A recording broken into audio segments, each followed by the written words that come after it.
오늘 무슨 날이죠?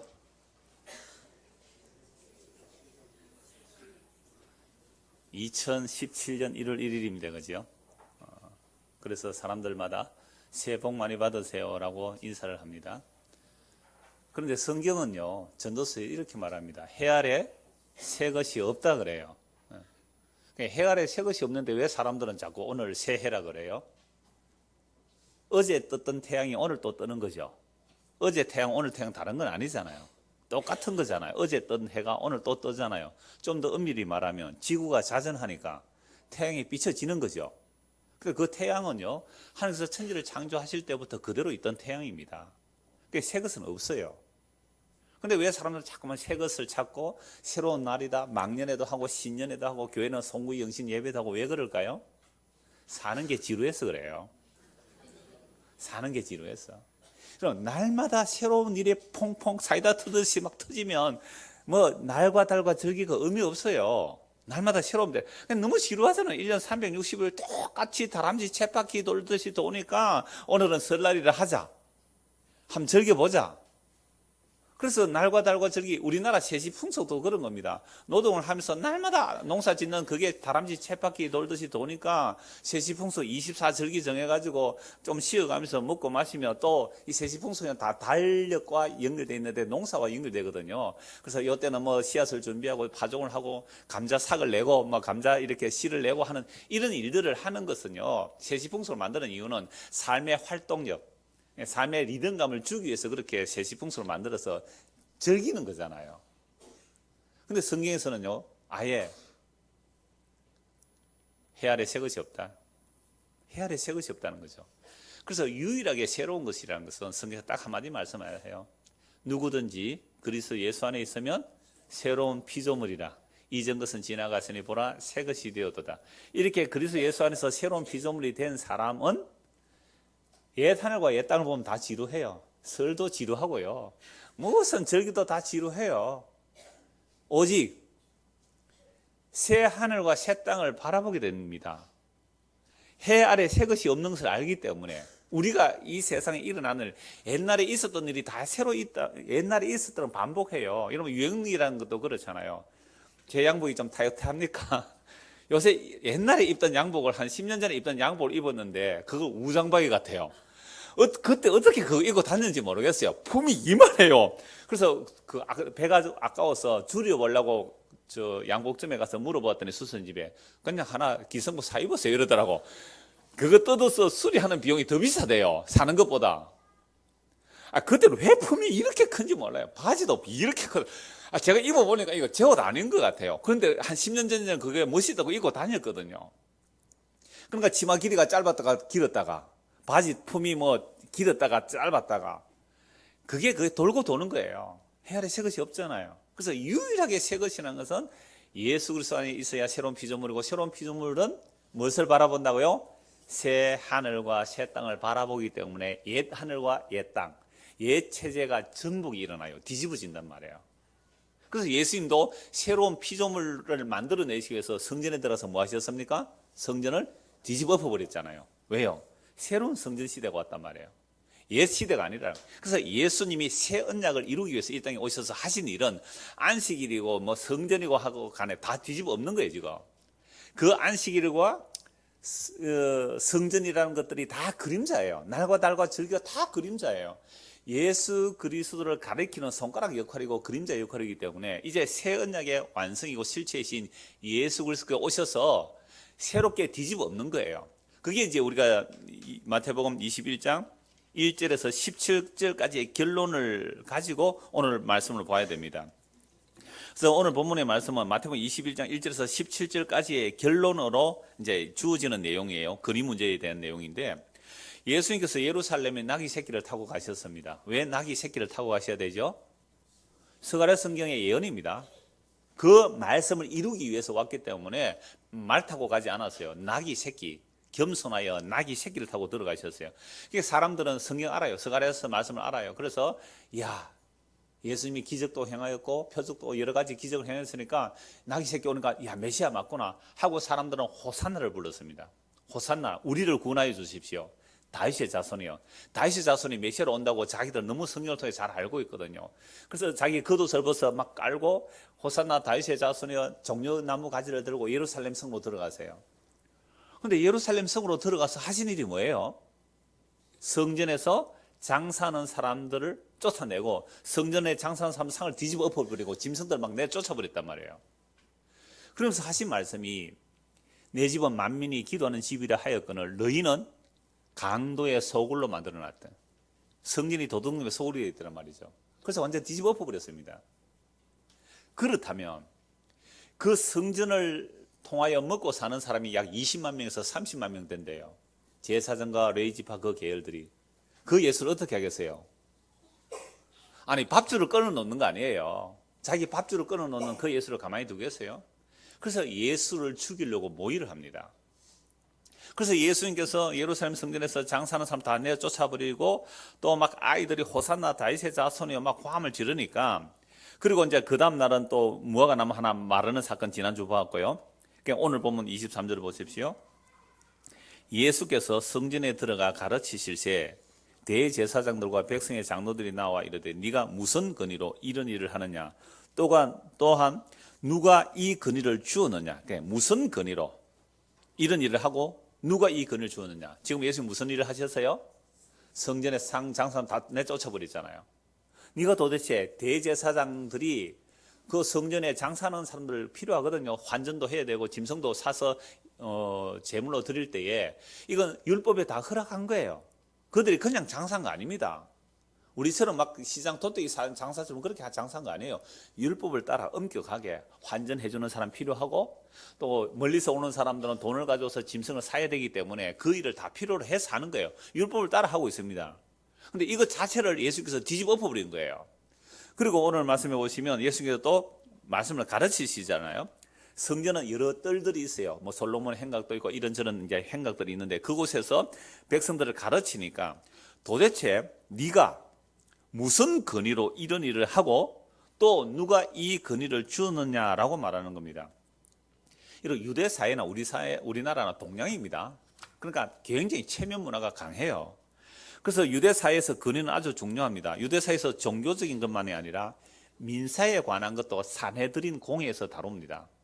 이들은 물론 법을 만들 수는 없는데 율법을 가지고 부칙을 만들어내기는 해요. 산헤드린 공회가. 산헤드린 공회는요, 입법권만 가진 것이 아니라 사법권, 행정권까지 다 가지고 있어요. 그러니까 이 산헤드린 공회의 구성원들은 의장이 대제사장입니다. 산헤드린 공회의 의장이 대제사장이고 회원은 유력한 제사장들과 지도적인 서기관들과 장로들과 명망 있는 평신도의 무리들입니다. 이 명망 있는 평신도의 무리라는 것은요, 바리새인들을 말해요. 바리새인들은 이런 평신도 운동입니다. 바리새인 평신도 운동이에요. 그러니까 바리새인들 중에서 아주 명망 있는 평신도들의 이 대표들, 그래서 총 71명입니다. 의장이 한 명이고 나머지 70명 회원이니까 71명의 남자들로 이루어진 산헤드린 공회입니다. 로마가 지배하기 전에는요, 민사소송도 여기서 다 다룹니다. 재판하는 곳이죠.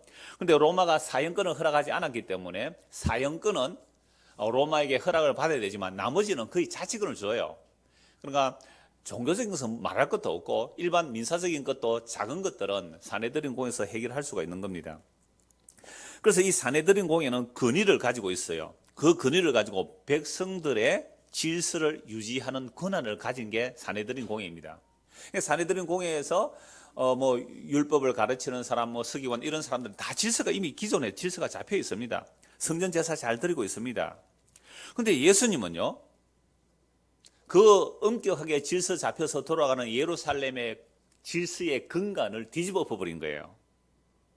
그래서 이 산헤드린 공회 사람들이 저 예수를 어떻게 하면 죽일까 하고 의논을 하기 시작합니다.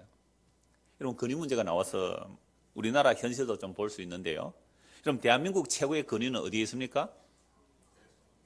대한민국의 최고의 권위는 어디서 나옵니까? 또 대통령 하는 사람 또 있습니까?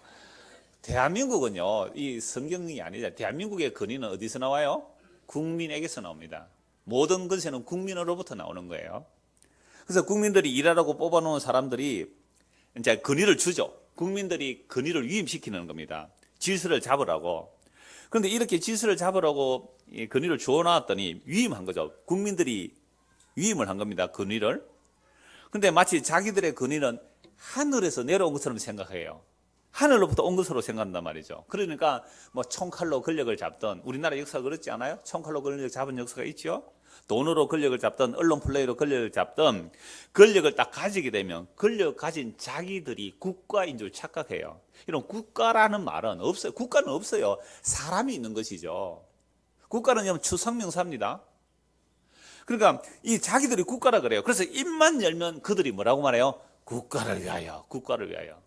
이건 우리가요 수백 년을 왕조 시대를 살았기 때문에 이런 왕조라는 것은 종묘 사직 얘기하면요 불법도 통해요.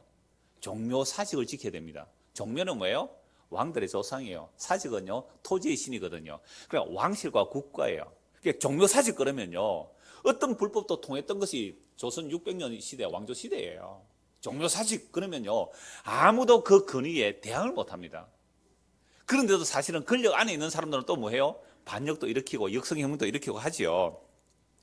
그래서 우리나라에도 온 국민들을 개조하려고 뭐 여러분들 뉴스 다 보셨겠습니다만은 그 뭐 문학의 블랙리스트 그 10,000명이더라고요. 그러니까 여러분 원래 예술이라는 것은요 반항하지 않으면 현재 체제를 비판하지 않으면 그 예술 인정을 못 받는 겁니다. 예술가들의 기질이 원래 그런 거거든요. 그러니까 그들의 입을 막기 위해서 완전히 이제 블랙리스트 만들어 가지고 뭐 보조해 주는 거 보조 안 하고 막 그렇게 하더라고요. 제가 왜 이런 시사적인 얘기를 하느냐 하면 이번 성경을 볼 때에도 유대 사회가 어떤 모습으로 타락해 있는지 보라는 거예요. 사내들인 공회가 아까처럼 대단한 권위를 가진 단체인데 이 사내들인 공회는요 누구를 위해서 그렇게 사내들인 공회 회원들이 일한다고 생각할까요? 하나님을 위하여. 그렇죠? 하나님을 위하여. 또요 율법을 위하여. 이 사내들인 공회가 하는 일이 그거예요. 우리가 하나님을 위한다. 율법을 위한다. 하나님의 영광을 위한다라고 하면서 또 성전을 위한다고 하면서 그들의 속마음은 뭐가 되어 있어요? 도둑놈이란 말이에요. 도둑놈. 대제사장, 서기관, 바리새인들 그들이 백성의 지도자라고 하는 그들이 도둑놈이 되어 있더란 말이에요. 이거 지난주에 다 보았잖아요. 구약의 이사야, 예레미야, 에스겔, 다니엘 그 12소선지서 조금만 살펴보면요. 어느 정도로 이 지도자들이 타락해 있는지 어느 정도로 도둑놈들이 되어 있는지 다 보이는 거예요. 그래서 예수님께서 그 선지자들이 하신 그 말씀을 들고 그들에게 가서 뒤집어 엎는 거예요. 너희들 사내들인 공회원들, 대제사장들, 서기관들, 백성의 유력한 지도자를 하는 너희들, 너희가 하나님을 위한다 그러고 너희가 율법을 위한다 그러고 너희가 성전을 위한다고 하는 그것이 전부 거짓말이다. 너 속에 그 욕심을 채우려 도둑놈 심보가 가득한데 이게 무슨 하나님을 위하고 율법을 하고 성전을 위하고 뒤집어 엎는 거예요. 마가복음 11장 15절 한번 찾아봅시다. 마가복음 11장 15절.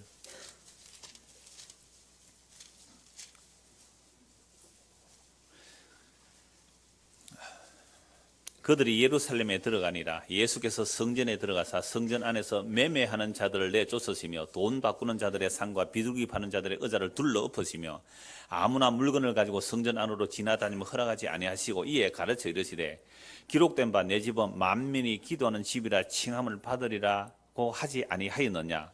너희는 강도의 소굴을 만들었도다 하시며. 이건 이사야와 예레미야 선지를 통해 이미 찾아본 말씀입니다. 자, 마태복음에 안 나오는 말씀이 18절에 나와요. 대제사장들과 서기관들이 듣고 예수를 어떻게 죽일까 하고 꾀하니 이는 무리가 다 그의 교훈을 놀랍게 여김으로 그를 두려워하밀더라. 그럼 예수님께서 성전에서 행하는 이 일을 가지고 대제사장과 서기관들이 뭘 의논합니까?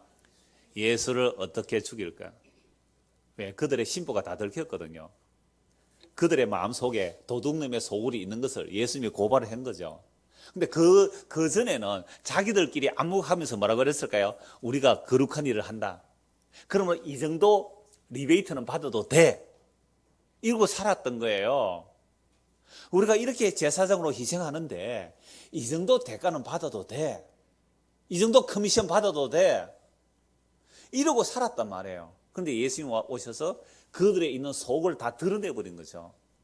너희는 도둑놈의 소굴을 만든다. 그래 너희가 도둑놈이란 말이죠.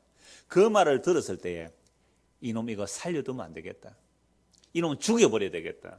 그래서 언언을 한 겁니다.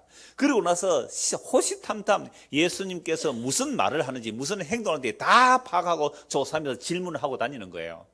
걸리기만 해라. 내가 죽여버릴 거야. 무엇으로? 율법에 걸리기만 해라. 이렇게 다니는 사람들이 이 사내들인 공의 사람들이었어요.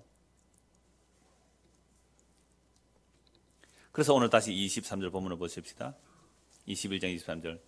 예수께서 성전에 들어가 가르치실 시에 대제사장과 백성의 장로들이 나와 이르되 네가 무슨 권위로 이런 일을 하느냐? 또 누가 이 권위를 주느냐? 그러니까 이런 권위는 누가 주는 거예요? 사내들인 공에서 줘야 되는데 너 누가 도대체 권위를 줬길래 성전을 뒤집어 엎고 여기서 가르치느냐 설교하느냐 이 말이에요.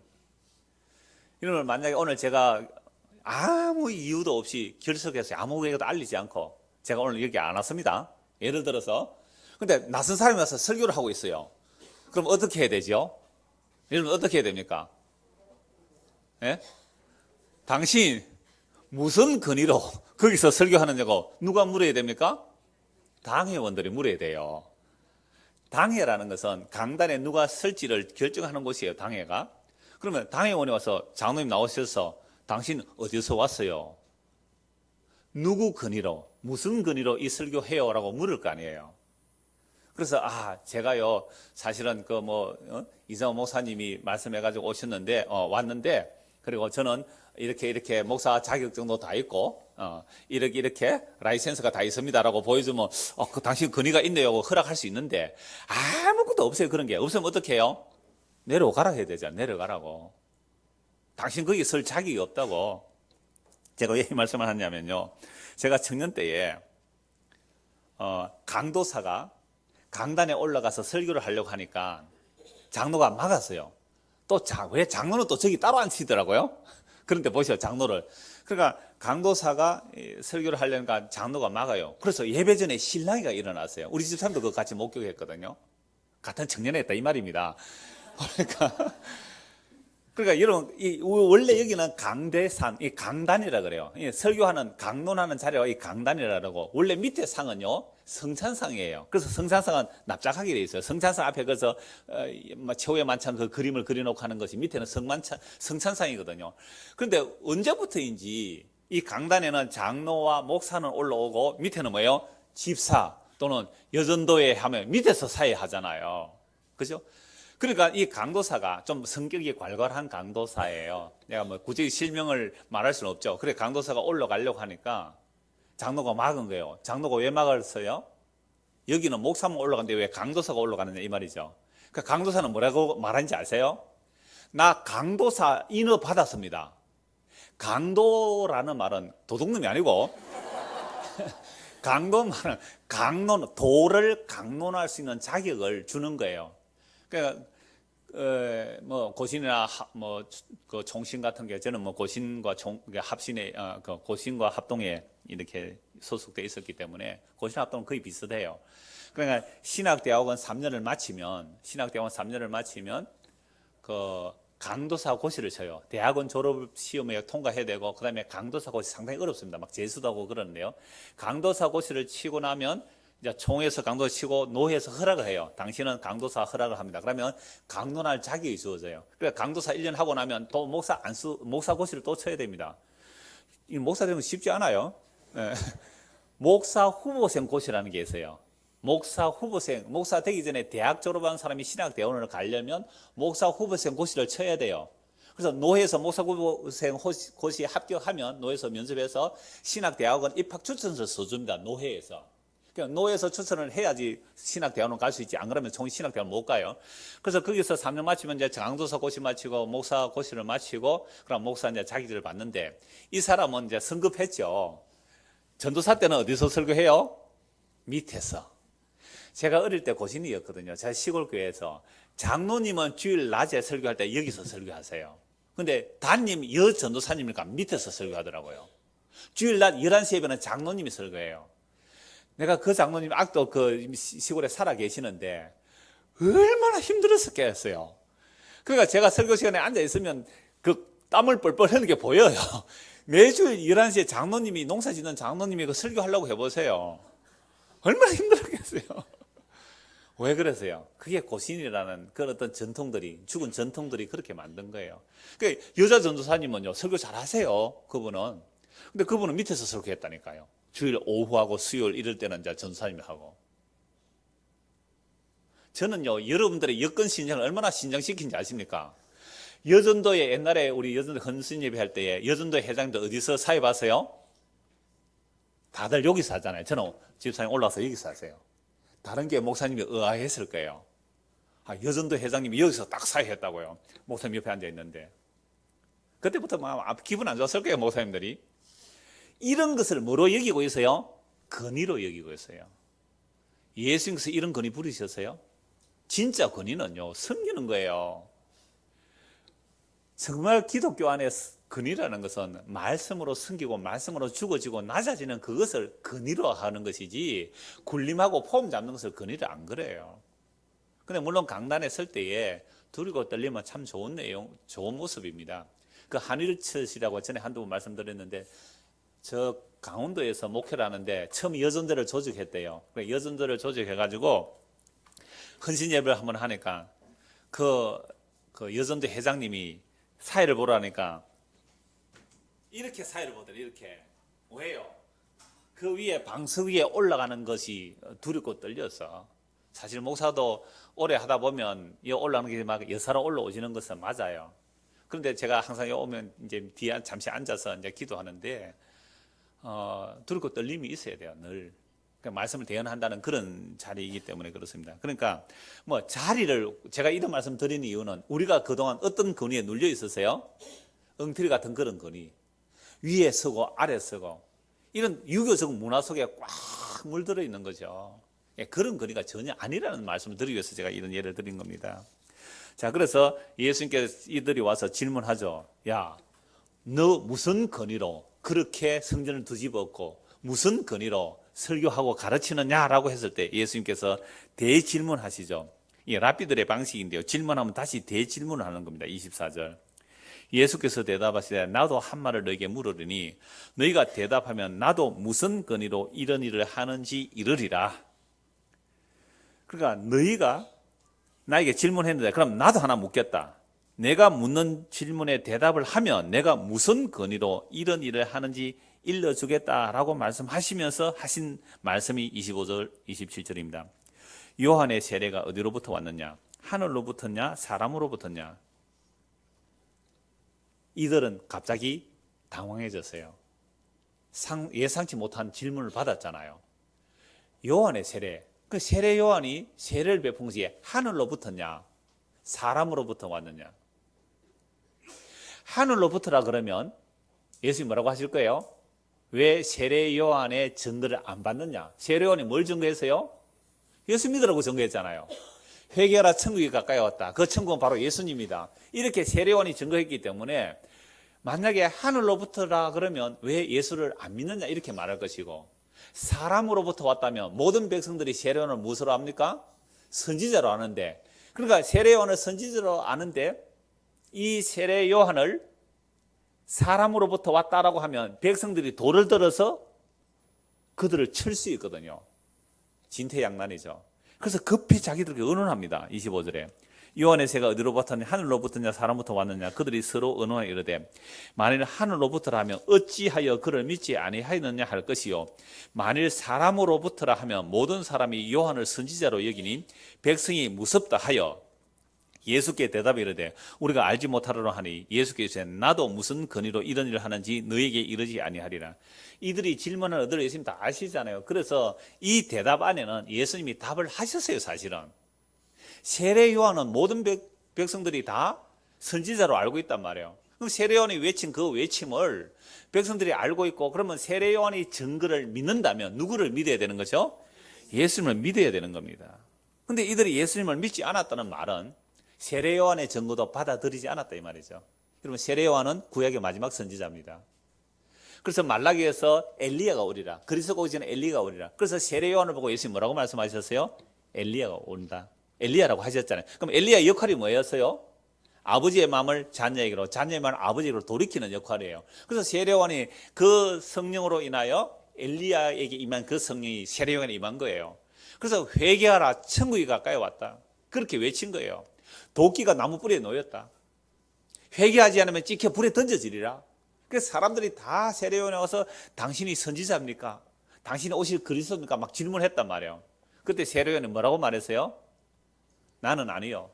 나는 광야에 외치는 소리일 뿐이고 나는 예수 그리스도를 전가하는 사람이라고. 그래서 내 뒤에 오실 그분은 타작마당을 정하게 하는 분으로서 나는 물로 세례를 주지만 내 뒤에 오실 분은 불과 성령으로 세례를 주실 것이다. 여러분, 불로 세례를 받으면 심판이에요. 성령으로 세례 받는 것은 구원이에요. 그래서 타작마당에 알고 모아 곳간에 드리고, 이 성령 세례예요. 쭉정이는 꺼지지 않은 불에 던지는, 이게 불세례란 말이죠. 그러니까 세례 요한은 예수 그리스도를 속였어요. 그래서 구약의 모든 성경은 세례 요한의 손가락 하나에 딱 모아집니다. 그래서 세례 요한 손가락에 모아져서 예수를 그리스도로 증거하는 것이 세례 요한이거든요. 그러니까 세례 요한의 말을 듣는다면, 세례 요한의 말을 받아들인다면 예수를 믿을 수밖에 없다는 말이죠. 그러면 세례 요한의 증거 두 곳만 한번 찾아보겠습니다. 마태복음 3장 7절 보시죠. 마태복음 3장 7절.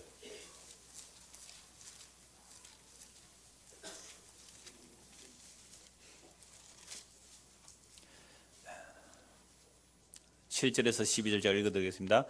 요한이 많은 바리새인들과 사두개인들이 세례 베푸는 데로 오는 것을 보고 이르되, 독사의 자식들아, 누가 너희를 가르쳐 임박한 진노를 피하라 하더냐. 그러므로 회개에 합당한 열매를 맺고 속으로 아브라함이 우리 조상이라고 생각하지 말라. 내가 너희에게 이르노니 하나님이 능히 이 돌들로도 아브라함의 자손이 되게 하시리라. 여러분, 세례 요한의 외침이 너무 엄청난 말씀이에요. 이 바리새인들과 사두개인들, 백성의 지도자라고 하는 자들, 아마 이 사내들인 공의 회원일 수 있어요. 이들이 세례 요한이 세례 베푸는 데에 오는 것을 보고 뭐라고 말해버립니까? 이 독사의 자식들아. 여러분, 정말로 모든 백성들이 인정할 수밖에 없는 사내들인 공회원들에게 뭐라고 말해요?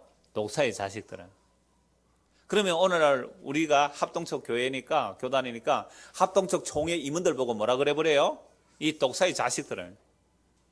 노예 임원들 보고 독사의 자식들아 라고 한다면 그 총회나 노예가 가만히 두겠어요? 세례요한은 이렇게 말했어요. 그러면서 뭐 너희가 아브라함의 자손이라고? 아브라함의 자손에서 구원받는다고? 하나님은 이 돌멩이들도 아브라함의 자손을 만들 수 있다. 세례요한이 어떻게 해요? 유대사의 전통을, 그들의 기득권을, 지금까지 믿고 믿어왔던 수백 년 수천 년의 그 전통들을 뒤집어 엎는 역할을 세례 요한이 하는 거예요. 그러면서 도끼가 나무뿌리에 놓였다는 겁니다.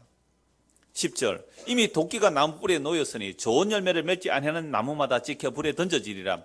나는 너희로 회개하게 하기 위하여 물로 세례를 베풀거니와 내 뒤에 오시는 이는 나보다 능력이 많으시니 나는 그의 신을 들기도 감당하지 못하겠노라. 그는 성령과 불로 너희에게 세례를 베푸실 것이요 손에 키를 들고 자기의 타작마당을 정하게 하사 알고 모아 곳간에 들이고 쭉지는 꺼지지 않는 불에 태우시리라. 여러분, 이 말씀이 2000년 전에 선포된 말씀이 아니라 바로 오늘 이 시간에 선포되어야 해요. 우리가 오늘 1월 1일이지만 지금까지 살아온 우리의 신앙이라는 것들이 진짜 신앙이었는지 보잔 말이에요.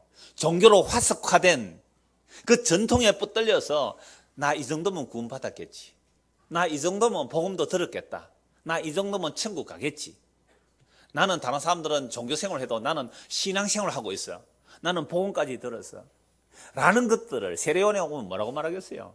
이 독사의 자식들아, 도끼가 지금 나무뿌리에 놓였다. 회개에 합당한 열매를 맺으라 그랬어요. 그럼 회개에 합당한 열매가 뭐예요? 회개에 합당한 열매, 다른 누가복음에 보면 뭐 군인들은 억압하지 말고 세리는 정한 세금만 받아라 이런 말씀들이 나와요. 그래서 세례 요한 아직도 구약 사람이 그렇게 말해요. 그러나 여기서 진짜로 회개에 합당한 열매는 회개하고 예수님을 믿는 거예요. 회개가 예수 믿으라고 세례 요한이 이렇게 고함을 지르는 겁니다. 한 곳 더 세례 요한의 증거를 보겠습니다. 요한복음 1장 29절입니다. 요한복음 1장 29절.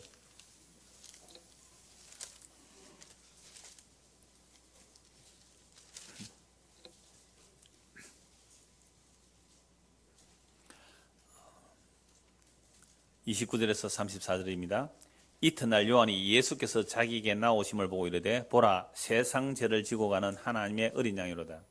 내가 전에 말하기를 내 뒤에 오는 사람이 있는데 나보다 앞선 것은 그가 나보다 먼저 계심이라 한 것이 이 사람을 가리킴이라. 나도 그를 알지 못하였으나 내가 와서 물로 세례를 베푸는 것은 그를 이스라엘에 나타내려 함이라 하니라. 요한이 또 증언하여 이르되 내가 보매 성령이 비둘같이 하늘로부터 내려와서 그의 위에 머물렀더라. 나도 그를 알지 못하였으나 나를 보내어 물로 세례를 베풀라 하신 그이가 나에게 말씀하시되 성령이 내려서 누구 위에든지 머무는 것을 보거든 그가 곧 성령으로 세례를 베푸는 줄 알라 하셨기에 내가 보고 그가 하나님의 아들이심을 증언하였노라 하니라. 제가 세례요한의 증언을 두 곳만 찾아보았습니다만은 세례요한의 이런 증언들이 사람들에게 다 알려졌습니까? 안 알려졌습니까? 알려졌어요. 그러니까 세례요한이 세례를 베풀 때에 수많은 죄인들이 왔습니다. 그래서 세례요한에게 수많은 사람들이 자기 죄를 자복하고 세례요한의 세례를 받았어요. 그런데 이 세례요한의 세례를 안 받은 사람들은 누구일까요? 바리새인들이죠. 서기관들이죠. 대제사장들이죠. 사내들인 공의 의원들이죠. 이들은 왜 세례요한의 세례를 안 받았을까요? 자기들은 회개할 것이 없다고 생각했거든요. 자기들은 죄인이 아니라고 생각했거든요. 왜? 율법을 철두철미하게 다 지켰어요. 안식일을 지켰습니다. 11조 철저했단 말이에요. 절기 다 지켰어요. 날과 달과 절기 그 부칙들까지 다 지켰습니다. 그러니까 죄가 없는 사람들이에요. 세례요한이 회개하라 천국에 가까이 왔다. 저건 다른 사람 얘기고 나는 아니야. 나는 아니야. 우리가 설교를 들어도 다 그래요. 저 말씀은 다른 사람, 저 김집사 이야기고 전 박집사 이야기고 전 내 얘기 아니라는 거예요. 그러니까 이 세례요한의 외침 앞에 정말로 물로 세례를 받으면서 나는 죄인이라고 한 자들은 진짜 죄인들이에요. 이게 하나님의 은혜가 임한 자들이죠. 그런데 회개할 것이 없는 자들 보고 세례요한은 아까 뭐라 그랬어요? 이 독사의 자식들아. 너희가 아브라함의 자손이라고 율법 다 지킨다고? 하나님이 돌멩이도 아브라함의 자손 만들 수 있다. 회개하지 않으면 너가 다 진멸되리라. 심판받으리라. 이걸 세례요한은 외친 거죠. 그럼 이 세례요한의 설교를 사내들인 공회원들이 알까요? 모를까요? 다 알아요. 다 접수합니다. 다 이 스파이 보내가지고 다 이렇게 접수해 놨단 말이에요. 옛날에 우리나라 군사 독재 시절에는요, 좀 이빠른 소리 하는 목사가 목회하는 그런 교회들, 한신계통이라든지 기장청 이런 쪽에는요, 항상 그 형사들이 와서 뒤에서 그거 메모해 갔다 그래요. 그런 분들 많이 계시잖아요. 목사님들 중에. 사회 참여적인 발언을 많이 하면 그냥 딱 메모해 가는 거예요. 어느 목사 몇 날 며칠 요런 설교했다 해가지고 조사해 가듯이 사내들인 공회가 그 세례요한의 외침을 다 파악해서 자료를 갖고 있는 거예요. 이 세례요한 이놈 이 살려두면 안 되겠는데? 죽일 수가 없는 거예요. 왜? 백성들이 세례요한을 다 선지자로 알고 있으니까 어떻게 할 수가 없는 거예요. 그래서 전전긍긍하고 있었는데 이 세례요한은 결국 헤롯의 죄를 고발하다가 목배임을 당하고 그래서 아마 좋아했을 거예요. 그 사람들은. 그죠? 목배임을 당하고 나서 예수가 등장했어요. 그런데 말하는 투가 누구 닮았어요? 세례요한을 닮았잖아요. 그래서 헤롯조차도 죽은 세례요한이 다시 살아났냐 할 정도로 예수님이 같은 맥락. 그래서 세례요한이 증거한 예수 그리스도가 오셔서 이제는 세상에 어디를 둘러엎어버려요? 성전을 둘러엎어버린 겁니다. 성전을 둘러엎어버린 건 예수를 아까 찾아봤잖아요. 예수를 어떻게 하면 죽일까 의논한 거예요. 그래서 예수님이 딱 질문합니다. 당신 무슨 근의로 이런 일을 하며 누가 거리를 줘서 이걸 가르치느냐? 예수님 딱 대답하시잖아요. 그러면 내가 너에게 하나 묻겠다. 세례요한의 세례가 하늘로부터냐 사람에게서냐? 하늘로부터라 그러면 왜 너희가 안 믿느냐? 그럼 세례요한의 증거를 받으면 예수님을 믿는 거잖아요. 근데 사람으로부터라고 하면 사람들이 돌 맞아 죽을까 봐 이러지도 못하고 저러지도 못하고 모르겠다라고 대답하죠. 그럼 우리 이럴 때 있습니까 없습니까? 알면서도 모릅니다. 기억이 안 납니다. 전혀 본 적이 없습니다. 들은 적도 없습니다. 그것은 기억이 잘 안 납니다. 웃으신 분, 청문회 보신 분들입니다. 여러분들 보세요. 이것을 예수님이 이렇게 말씀해요. 예 할 것은 예, 아니요 할 것은 아니요 해야 되는데 거기서 지나치면 뭐예요? 그게 악이에요. 자기 살기 위해서 모른다고 한 거예요. 이놈들이 몰랐어요? 세례요한의 세례를 몰랐어요? 모른다고 했어요. 그래, 그렇다면 나도 무슨 근의로 내가 이렇게 하는지 너에게 말을 안 해주겠다. 그러나 그 말 속에 답이 있습니까 없습니까? 있어요. 세례요한은 하늘로부터 온 것이고 너희가 세례요한의 증거를 받아들인다면 날 믿을 텐데 너희가 날 믿지 아니하니까 너희들이 어떤 놈인지 내가 예를 들어서 하나 말을 해줄게 라고 하시면서 하신 말씀이 이어지는 비유의 말씀이에요. 21장 28절입니다. 그러나 너희 생각에는 어떠하냐? 어떤 사람에게 두 아들이 있는데 맏아들에게 가서 이르되 예 오늘 포도원에 가서 일하라 하니 대답이 이르되 아버지 가겠나이다 하더니 가지 아니하고 둘째 아들에게 가서 또 그와 같이 말하니 대답하여 이르되 실소이다 하였다가 그 후에 뉘우치고 갔으니 그 둘 중에 누가 아버지의 뜻대로 하였느냐? 들으면 사람들이 대답을 하죠. 둘째 아들입니다. 예수께서 그들에게 이르되 내가 진실로 너에게 이르노니 세리들과 창녀들이 너희보다 먼저 하나님 나라에 들어가리라. 요한이 의의 도로 너희에게 왔거늘 너희는 그를 믿지 아니하였으되 세리와 창녀는 믿었으며 너희는 이것을 보고도 끝내 뉘우쳐 믿지 아니하였도다. 예수님께서 대답하시면서 이미 결론도 말씀하셨어요. 세례 요한이 외쳤을 때에 그 의의 도를 증거했을 때에 세례 요한의 의의 도를 믿었다면 결국은 예수님을 믿게 되는 거죠. 그런데 세리와 창녀는 믿었는데 너희는 뭐예요? 끝내 믿지 않았다. 끝내 예수님을 그리스도로 받아들이지 않았다. 이 말씀이잖아요.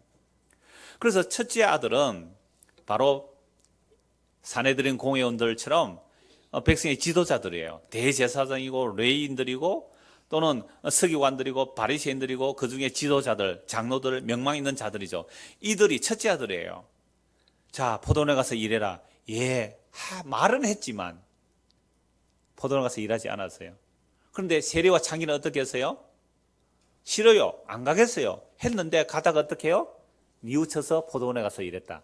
야, 이것도 새해 첫 설교 딱 좋은 설교네요. 작년에 봉사지원서 안 썼은 것 회개합니다. 목사님 다시 주세요. 내가 다시 쓰겠습니다. 하면 막 오늘 몇 사람은 아마 지원 안 하겠어요? 그런 얄팍한 얘기 아니잖아요. 근원적인 얘기입니다. 세례 요한의 그 외침, 세례 요한의 증거를 받아들였다면 예수를 믿는 것인데, 그런데 세례 요한의 증거를 받아들이지 않은 사람은 예수를 믿지 않은 거죠.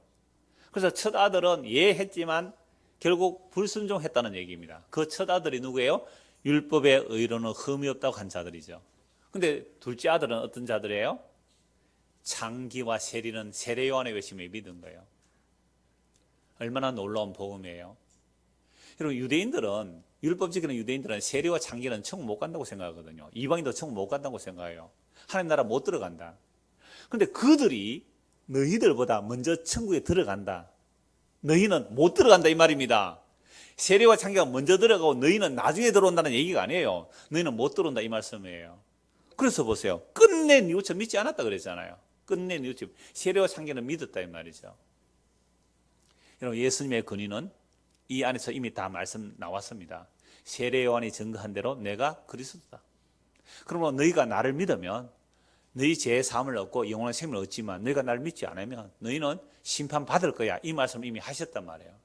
그래서 도대체 예수님께 근위에 대한 질문을 하러 온 가짜 그 근위들이 전부 다 들통나버려요. 너 누가 이렇게 해서 설교하는데? 도대체 너 목사 안수준 노회가 어딨냐? 너 어느 신학교 출신이냐? 가끔씩 저에게 그런 도전들이 있기는 해요. 심각할 정도는 아니지만. 근데 가면 갈수록 사람들이 많이 오니까 좀 더 도전은 심해질 거예요. 오늘 어떤 분이 목사님 떡국을 좀 작게 할까요? 오늘 떡국 나옵니다. 설날이라고 좀 사람들이 어디 각오하면 안 그렇게 해서 하니까 오늘 자리가 더 복잡한데요. 이렇게 되면 이제 시비를 걸 거예요. 전에는 미미하고 영향력이 없으면 가만히 둬야 아무것도 아니니까. 근데 정말 어떤 교회에서 금기둥 같은 사람들 아세요? 금기둥, 은기둥 같은 사람들이 막 대거 빠져나와서 널푸른 게 등록했다 이러면 어떻게 할까요? 저 어느 목사 출신이 어디냐? 뒷조사해봐. 아마 조사가 나올 거예요. 이런 식으로 정말 엉터리 근위들이, 엉터리 근세들이 진짜 근위를 몰라본 거예요. 그래서 예수님은요, 정말 하늘과 땅의 모든 근세를 가지신 분인데 그 근세와 영광을 버려두고 오셨어요. 그 근세와 영광을 가지고 오셨다면 2000년 전이 심판입니다. 그래서 빌립보서 2장에 보면 하늘의 모든 영광을, 아버지와 동된 그 영광을 버려두고 자기 길을 비워 종의 모습으로 십자가에 죽기까지 복종하러 오신 거예요. 근데 그분을 누가 그리로 알아보겠어요? 그분을 누가 예수 그리스도로 영접할 수 있겠느냐 이 말입니다. 오늘 우리 김시영 집사님 어머니가 교회 지난주에 오시고 오늘 오셔서 잠시 시간이 있어 얘기를 드렸습니다. 내가 오늘 주일학교 아이들에게도 감자 복음을 전했습니다. 감자 복음이 무슨 말인지 아시는 분 아시는데, 이런 감자를 심으려고 보면 이제 겨울 지나고 나면 감자가 봄에 2월 달쯤 내가지고 한 5월 달쯤 감자는 일찍 수확을 해요. 쭈글쭈글해요, 감자가. 한쪽은 좀 썩는단 말이에요. 그런데도 감자에 그 신음만 있으면 그거 땅에 심으면 새로운 멋진 감자가 나와요. 근데 아무리 싱싱한 감자라도 신운이 없으면 묻으면 썩어버린다고. 그 말씀 전하면서 이제 고린도 전서 15장 우리 김영주 주님가 좀 읽어드리세요. 같이 읽으세요 했는데, 바울은 부활을 그렇게 설명하거든요. 그래, 생명의 씨앗이 우리에게 담겨지면 정말 생명의 부활로 나올 것인데, 제가 그 어머니께 이렇게 물었어요. 어머니, 그런데 예수 믿은 사람 다 죽었지요. 근데 만약에 예수 진짜로 믿은 사람, 진짜로 믿은 사람입니다. 그럼 가끔 나올 거예요. 그런 사람이 예수 믿고 죽었는데 다시 부활의 몸으로 살아가지고 막 다니면 사람들이 믿을까요? 안 믿을까요? 아니 100년 전에 예수 믿고 죽은 사람인데 부활을 했어요. 100년 전에. 도깨비 이야기가 아닙니다. 100년 전에 죽은 사람이 살아가지고 진짜 살아서 예수 믿으면 이렇게 부활해서 젊고 탱탱하고 막 이렇게 윤기 나게 안 죽고 이랬으면 사람들이 믿을까요? 안 믿을까요? 다 믿을 거예요. 늙고 병들고 죽는 거 싫으니까. 근데 그거 안 보여줍니다. 그랬어요. 제가 오늘 어머니에게. 그래서 좋은 말씀 들으러 오셨대요. 그러니까 교회는 좋은 말씀 해드리는 게 아니고 생명의 말씀 전하는 것입니다. 그러니까 그 씨가 예수예요. 예수 믿으세요. 제가 그렇게 전했거든요. 그런데 왜 예수 믿고 생명의 씨가 있는데 부활해서 살아있는 모습을 안 보여줄까요? 왜 안 보여줄까요? 믿음은 모든 사람의 것이 아니거든요. 믿음은 모든 사람의 것이 아니에요. 택한 백성에게만 선물로 주어져야 믿음이 주어지는 거죠. 그래서 전도는 다 믿으세요. 회개가 있으면 믿으세요 말하지만, 그게 정말로 생명으로 들어와서 믿어지는 사람은 택한 사람만 믿게 돼 있는 거예요. 그래서 그런 부활을 안 보여주는 겁니다. 그러니까 정말로 그렇게 살아나나요? 네, 그럼요. 살아나죠. 그래서 우리가 예수를 믿는다는 것은 예수님께서 이 땅에 오셔서 행하신 행위와 그 말씀들을 보고 예수를 믿는 것이 진짜 권위를 받아들이는 거예요. 여러분, 예수님 오늘 오후도 말씀 보겠습니다. 예수님께서는요, 십자가에서 저주받아 죽는 죽음을 죽었어요. 아니, 권위 있는 사람이 어떻게 그렇게 죽어요? 권세를 가진 사람이 어떻게 그렇게 죽어요? 아무리 생각해도 유대인들은 믿을 수가 없어요. 어떻게 메시아가 사람들에게 침뱉음을 당하고 매를 맞고 창에 찔리고 그 저주받은 죽음을 죽어야 되느냐 말이죠. 나의 하나님 어찌하여 나를 버리시나이까. 그런 부르짖음을 지으면서 죽은 그 예수를 누가 주와 그리스도를 믿을 수 있겠어요? 아무도 못 믿잖아요. 그러니까 하나님의 성령이 임한 자에게만 그 예수님이 믿어지는데, 그렇게 예수님을 믿는 사람은 예수님이 정말로 하늘과 땅의 권세를 가지신 분으로, 그 권세를 버려두고 이 땅에 종의 모습으로 섬기러 오신 진짜 권위자가 예수님입니다 라고 믿는 거죠. 그래서 진짜 권위가 어떤지 한 세 곳만 말씀 보고 마무리하겠습니다. 요한복음 10장 17절 보겠습니다. 예수님의 권위가 도대체 어떤 권위인지, 세상 말하는 쓰잘데기 없는 그런 권위, 권세, 막 약한 자를 부리고 높은 자가 약한 자를 괴롭히는 갑질하는 그런 권위가 절대 아닙니다. 예수님의 진짜 권위가 무엇입니까? 10장 17절. 내가 내 목숨을 버리는 것은 그것을 내가 다시 얻기 위함이니, 이로 말미암아 아버지께서 나를 사랑하시느니라. 이를 내게서 빼앗는 자가 있는 것이 아니라 내가 스스로 버리노라. 나는 버릴 권세도 있고 다시 얻을 권세도 있으니 이 계명은 내 아버지에게서 받아노라 하시니라. 사람은 자기 목숨을 버리고 얻을 권세가 없어요. 어떤 사람 막 괴롭다고 자살하는데 자살하면 뭐 다시 살 권세가 있나요? 없어요. 예수님만이 목숨을 스스로 버릴 수 있단 말이죠. 내 목숨을 버리는 것은 내가 다시 얻기 위하는데, 이로 말미암아 아버지께서 예수님을 사랑하신대요. 그럼 예수님이 이때 오신 이유가 뭐예요? 자기 목숨을 버리러 오셨어요. 그래서 다시 얻는데, 그냥 목숨 버렸다가 얻는 정도가 아니에요. 그 목숨을 누구에게로 버리셨어요? 우리에게로 버리신 거예요. 우리에게로 목숨을 버리셨단 말이에요. 자기 목숨을 우리에게로 버리신 거예요. 그래서 우리를 붙들고 자기에게로 다시 끌어들이는 거예요. 그래서 예수님이 십자가에 죽으심 없이는 우리는 그리스도에게 접속될 수가 없는 거죠. 자기가 목숨을 버림으로 인하여 우리에게로 자신을 버리셨어요. 그리고 자기에게로 모아내시는 거, 이게 부활이에요. 그래서 우리가 예수를 믿는 그리스도의 부활에 참여되는 겁니다. 그래서 내게서 목숨을 빼앗아갈 자 없어요. 누가 예수를 죽일 수 있어요? 하늘과 땅의 근세를 가지신 분, 천지를 창조하신 그분을 누가 목숨을 빼앗을 수 있어요? 그래서 스스로 목숨을 버리노라. 아무도 못 뺏어가는 거예요. 그런데 버렸는데 나는 버릴 근세도 있고 얻을 근세도 있다. 이게 진짜 근세입니다. 죄와 사망의 근세를 이긴 근세예요. 죄와 사망이 꼼짝할 수 없는 근세가 예수님의 근세예요. 이게 십자가의 죽으심과 부활입니다. 요한복음 5장 16절 보십시오. 요한복음 5장 16절.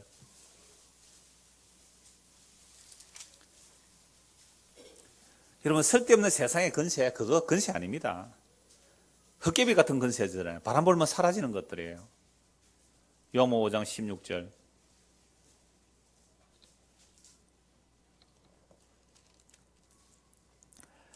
그러므로 안식일에 이러한 일을 행하신다 하여 유대인들이 예수를 박해하게 된지라. 예수께서 그들에게 이르시되 내 아버지께서 이제까지 일하시니 나도 일한다 하시매 유대인들이 이로 말미암아 더욱 예수를 죽이고자 하니 이는 안식일을 범할 뿐만 아니라 하나님을 자기의 친아버지라 하여 자기를 하나님과 동등으로 삼으심이니라. 어떻게 하셨어요? 예수님께서 내가 하나님을 친아버지, 예수께서 하나님 아빠라 그랬거든요. 아빠, 친아빠라 부르니까 네가 하나님과 동등대로 여긴다 생각해서 사람들은 예수를 어떻게 해요? 죽이려고 하는 거예요. 죽이려고 하는 거예요. 그래서 예수님께서 이 땅에 오셔서 하신 그 일들을 사람들은요 믿을 수가 없었단 말이죠. 그래서 19절 보십시오. 그러므로 예수께서 그들에게 이르시되 내가 진실로 진실로 너에게 이르노니 아들이 아버지께서 하시는 일을 보지 않고는 아무것도 스스로 할 수 없나니 아버지께서 행하시는 것을 아들도 그와 같이 행하느니라. 아버지께서 아들을 사랑하사 자기가 행하시는 것을 다 아들에게 보이시고 또 그보다 더 큰 일을 보이사 너희로 놀랍게 여기게 하시리라. 아버지께서 죽은 자들을 일으켜 살리심 같이 아들도 자기가 원하는 자들을 살리느니라. 아버지께서 아무도 심판하지 아니하시고 심판을 다 아들에게 맡기셨으니 이는 모든 사람으로 아버지를 공경하는 같이 아들을 공경하게 하려 하심이라. 아들을 공경하지 아니하는 자는 그를 보내신 아버지도 공경하지 아니하느니라. 아버지가 가지고 있는 죽은 자를 살려내는 근세를 누가 가지셨어요? 아들이 가지셨어요. 예수 그리스도. 사람들이 볼 때는 고운 모양도 없고 풍채도 없은 적 흠모할 만한 아름다운 것이 없는 그 갈릴리 나사렛에서 자라나신 그 시골 출신 어떤 학문도 없어요. 학벌이 없어요. 학벌이. 가문도 좋은 가문도 아니에요. 그냥 유다 지파지만 그냥 가난한 집안의 그 예수. 그 예수가 하나님께서 죽은 자를 살려내는 그 근세를 내가 가졌다. 이거 믿는 사람이 이상한 사람이죠. 믿는 사람이. 안 믿는 게 정상이란 말이죠. 그래서 진리의 아들들만이 하나님의 아들을 받아들일 수 있는 겁니다. 그래서 심판의 것에 하늘과 땅의 모든 것을 예수님이 가지셨어요. 그래서 그 근세를 가지고 방금 요한복음 10장에 본 것처럼 어떻게 하셨어요? 목숨을 버림으로 내가 다시 얻을 근세를 얻는데 예수님 홀로 죽고 홀로 살아난 게 아니에요. 목숨을 버리심으로 우리에게로 자신을 주셨어요. 그걸 나누었다. 자기를 우리에게 나누어 주셨어요. 그래서 버리심으로 우리를 잡으셔서 자기로 이끌어 가시는 것. 이게 십자가의 비밀이에요. 십자가의 죽으심이 다 이루심의 뜻이에요. 한 것만 더 말씀 보고 마무리하겠습니다. 두 곳을 더 봐야 되네요. 요한복음 19장 보십시오. 요한복음 19장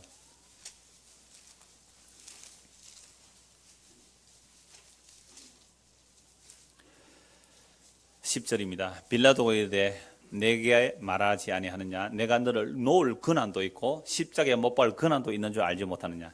지금 빌라도가 자기가 근세가 있다 이 말이죠. 예수께서 대답하시되 위에서 주지 아니하셨더라면 나를 해할 권한이 없으리니 그러므로 나를 네게 넘겨준 자의 죄는 더 크도다. 이러므로 빌라도가 예수를 놓으려고 힘썼으나 유대인들이 소리질러 이르되 이 사람을 놓으면 가이사의 중심이 아니니이다. 무릇 자기를 왕이라 하는 자는 가이사를 반영하는 것입니다.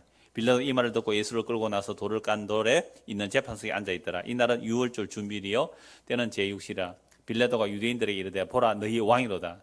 그들이 소리 지르되 없이 하소서 없이 하소서. 그를 십자가에 못 박게 하소서. 빌라도 이르되 내가 너희 왕을 십자가에 못 박으랴. 대제사장들이 대답하되 가이사 외에는 우리에게 왕이 없나이다 하니 이에 예수를 십자가에 못 박도록 그들에게 넘겨주니라. 그렇게 그리스도를 기다려왔던 이스라엘 백성들, 그 중에 대표라고 할 수 있는 대제사장들이 뭐라고 말합니까? 우리에게는 가이사 외에는 왕이 없나이다. 가이사에게는 왕이 없나이다. 이 땅에 목사라는 사람들이 이런 말 하는 사람 너무너무 많이 봤어요. 땅의 왕들을, 땅의 대통령들을, 땅의 힘들을, 그게 없으면 교회가 어떻게 존재하느냐고요. 국가를 교회보다 우선을 두는 목사들이 얼마나 하는지 몰라요. 도대체 예수 믿는 거 맞아요? 하늘과 땅의 근세를 가진 예수를 믿는 거 맞아요? 대한민국은 사라져도 그리스도의 몸된 교회는 없어지지 않습니다. 지구 자체가 사라진다 할지라도 그리스도의 몸된 교회에서는 무너지지 않습니다. 보이는 하늘과 땅이 다 불타 없어질지라도 예수 그리스도의 몸된 성전, 그리스도의 몸된 교회는 없어지지 않는단 말이죠. 왜 이걸 못 믿죠? 오늘날 교회 다니는 사람들이요, 진짜 예수님이 생명임을 진짜 믿는지 의심스러워요. 예수가 생명이에요. 영원한 생명이란 말이죠. 그 영원한 생명이 우리에게 왔다면 천지가 없어지더라도 영원한 생명은 없어지지 않는 거잖아요. 예수 그리스도의 그 생명을 누리는 거, 이게 진짜 권세를 가지신 분이 우리에게 주실 수 있는 최고며 전부의 복입니다. 그래서 천하를 얻어도 예수의 생명 없으면 그건 헛방이에요. 그건 아무것도 아니에요. 그건 영원한 멸망으로 가는 길 아닙니까? 이게 진짜 권세예요. 그래서 예수님께서 십자가에 지시고 다 이루시고 부활하신 후에 마태복음 28장 끝에서 이렇게 말합니다. 하늘과 땅의 모든 권세를 내게 주셨으니 너희는 모든 민족으로 제자를 삼고 그들에게 가르쳐라. 성부와 성령의 성령의 이름으로. 이건 제자 훈련시키라는 말씀이 아니에요. 우리가 진짜 권세가 누구인지 알고 믿는 사람이라면 세상에 나가서 이 땅의 권세들에 주눅 들지 마세요. 사장 앞에 물론 마땅히 존경할 자는 존경해야 되지만 그 세상에 좀 높다고 하는 사람 앞에 주눅 들어 벌벌 떨지 마세요. 하늘과 땅의 권세를 가진 사람이에요. 그래서 바울이 복음 전하다가 정말 감옥에 갇혀 있는데 그 총독 들고 왕들이 재판한 자리에서 바울이 이렇게 말했다니까요. 여러분들이 내 이 쇠고랑에 찬 거 이거 말고, 쇠고랑에 찬 이거 말고 여러분들이 나와 같이 되기를 원합니다. 여러분 회사 사장님한테 가서 한번 그렇게 해보세요. 사장님, 제가 비록 말단 직원이지만 사장님 나와 같이 되기를 원합니다. 너 미쳤구만. 안 그러겠어요? 정말 도지사든지 창원시장님 그 앞에 가서 시장님, 당신이 나와 같이 되기를 원합니다. 너 뭔데? 나요 국어 공무원입니다. 그것도 30살에 겨우 공무원, 내가 5년 공부해가지고 공무원 시험 제가 국어 공무원입니다. 그런데요, 당신요 나와 같이 되기를 원합니다. 너 미쳤구만. 이게 진짜 권세 가진 사람입니다. 이게 권세 가진 사람이에요. 이게 하늘과 땅의 권세를 가진 사람들의 복음 전하는 모습이죠. 세상에 주눅 들지 마시고 진짜 하늘과 땅의 권세를 가진 예수 그리스도의 그 권위를 인정하고 그 권위가 우리에게 들어온 자들은 세상의 권세에 휘둘리지 아니하는 그런 믿음의 삶을 살 수 있을 것입니다. 이 은혜가 저와 여러분 임하기를 소원합니다. 하나님 아버지, 하늘과 땅의 권세를 가지신 분이 십자가를 지셨을 때 누가 그것을 알았겠습니까? 오직 주의 성령이 임하여야 예수님이 누구신지 알고 믿게 됩니다. 죽은 자를 살려내시고 자신을 스스로 버리심으로 우리에게 버리셔서 우리를 자기에게로 이끌어들여 영원한 성전 삼으시고 예수 그리스도의 몸으로 삼으시는 이 놀라운 권세 앞에 항복하고 무릎 꿇고 예수 그리스도를 나의 주와 그리스도로 믿을 수 있는 이 은혜를 허락하여 주셔서 이 세상에서 주눅 들지 아니하고 참된 권세자로 살아가는 믿음의 사람들 되게 하여 주시옵소서. 예수 그리스도 이름 받들어 기도드리옵나이다. 아멘.